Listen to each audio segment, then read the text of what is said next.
U.S. Mayor in Missouri, in Cool Valley, Missouri, Jason Stewart, he has now finally got the funding for his project, $1.5 million, where he is going to take $1,000 of Bitcoin and he's going to pay it to his 1,500 residents. So it's a very small town, Cool Valley, cool name, cool town. But he's got $1.5 million that he's going to hand out to all of the different residents in his city. But there's a couple of catches. This is a great photo, by the way, from Bitcoin Magazine. The catch is that he originally started with $500. Now he's got $1,000.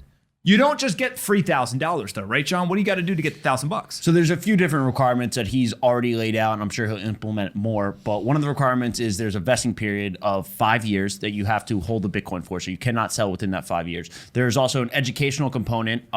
It's very unclear what that educational component will actually be, but you have to educate yourself on Bitcoin. I don't think there's going to be like a quiz or anything like that at the end, but he wants you to get educated on the asset. And then besides other requirements, there's also kind of like a good tax, you would say, right? So you have a responsibility to the community. You have to go out and do a social good in the community. And he said that he left that very vague for a reason. So anything from pick up trash to donate to a museum, pretty much anything, just like enhance the community in a good manner. You got to be a noted good person in order to get the $1,000 in Bitcoin. You get the Bitcoin for free. You just got to do a good task. Someone does a good task in the community. They are now eligible to go ahead and do it. There's a 5-year vesting period, so you can't just get it and immediately sell it for dollars. And on top of that, you got the education requirement as well. We've got a couple of quotes here from the mayor. The first one is, quote, "What really excites me and what I'm working on is getting regular people to hold Bitcoin and for them to really benefit from the appreciation of holding an asset like that." Obviously, he's got a dope photo to go along with it. Is that what you were laughing at, Polina? I just like it. And the fact that he's the mayor of Cool Valley, like really bringing the heat. It's like mayor of Cool Valley. Rap album. He looks cool. He's got laser eyes. I mean, the guy just gets it. We should get him on the show. Second quote that he has here is he says, quote, "It gives me a hope and an optimism that we can overcome some of the worst parts of the system that we're born into and actually create a future exactly how we want it to be. There's a certain level of hope and optimism that I get from Bitcoin." Great perspective. And then the last quote we have is, "Bitcoin is fundamentally American. It is the most American thing. Our government is built on freedom and personal liberty and rights and self-sovereignty and all the things that Bitcoin really is. I think it's a natural marriage that Bitcoin in America will thrive." This guy gets it. And now, not only does the mayor of Cool Valley, Missouri get it, on top of that, the citizens of Cool Valley, Missouri will each be getting $1,000 in Bitcoin in order to hold it for the next 5 years. This is what I'm talking about when we talk about politics. We do a lot of calling out the nonsense on this show. We do a lot of explaining when people screw up or say stupid things or do things that are negligible or even adversarial to citizens.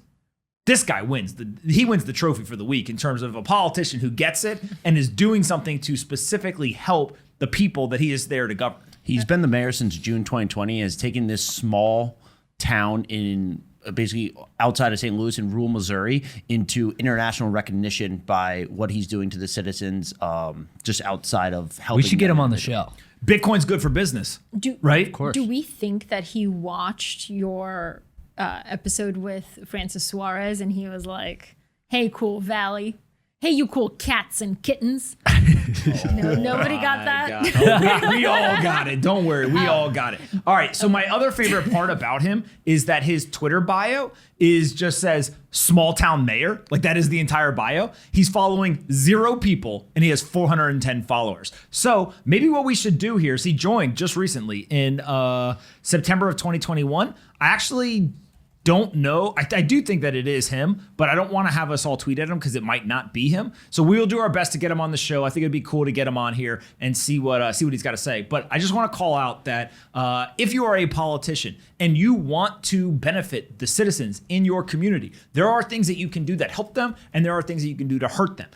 Advocating for stupid ideas like unrealized capital gains, taxes, that doesn't help. But being able to say, you know what we're going to do is we're going to actually work to raise capital, and then we're going to hand you $1,000 of an asset that is created and structured in a way that should appreciate over time so that we can actually give you a financial tool. Pretty damn cool in my opinion. I think also it's going to open up the education door for a lot of people, right? That just didn't understand or to know about it before, and this is going to force them to go, whether it's just simple as Googling it and learning a little more or reading about what it is or how they can access it, or actually going down the rabbit hole and figuring it out for themselves. One thing he mentioned was that, not obviously, but the younger citizens already, some of them already have Bitcoin, some of them definitely know about it, but the older ones were the ones that were just like a little confused on what was happening, what the asset is. That's where the educational gap I think is going to be really beneficial, is to those older citizens. I say it all the time. Bitcoin taught me economics, and Bitcoin taught me personal finance, and now Bitcoin is teaching me politics, right? When you hold this asset, there's a very unique aspect where it touches so many different disciplines that you have to become well educated. Doesn't mean that you become an expert by any means. I'm still learning just as much as everybody else is, but you definitely get educated on all these different types of disciplines. And one, not only is it good from an education standpoint, but two, is it bleeds into other parts of your life, right? You start to look at other types of investment. You start to look at other decisions you make in your life, and you're just more well-rounded because of it. So I looked up the demographics of Cool Valley, Missouri. It has a population of 1,150 people. Was that right? It's got like 1,500 people. Yeah, with a median age of 40.7 years old and a median household income of $51,000. So this is really interesting. I think it's a no-brainer. What's up, guys? Bang, bang. Thanks so much for watching the Best Business Show today. If we're gonna be the best business show, we obviously need the best partner. That's why the exclusive sponsor of the Best Business Show is SoFi.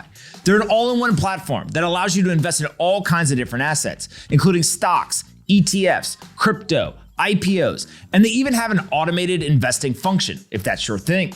So before we start getting after it again, make sure that you go download SoFi, you get an invest account, and when you make your first crypto trade, regardless of what you buy, they'll give you $10 in Bitcoin for free. It's that simple. Head on over to SoFi.com/pomp to get started today. Thanks so much for watching, and I hope that you come back and watch more of the Best Business Show tomorrow.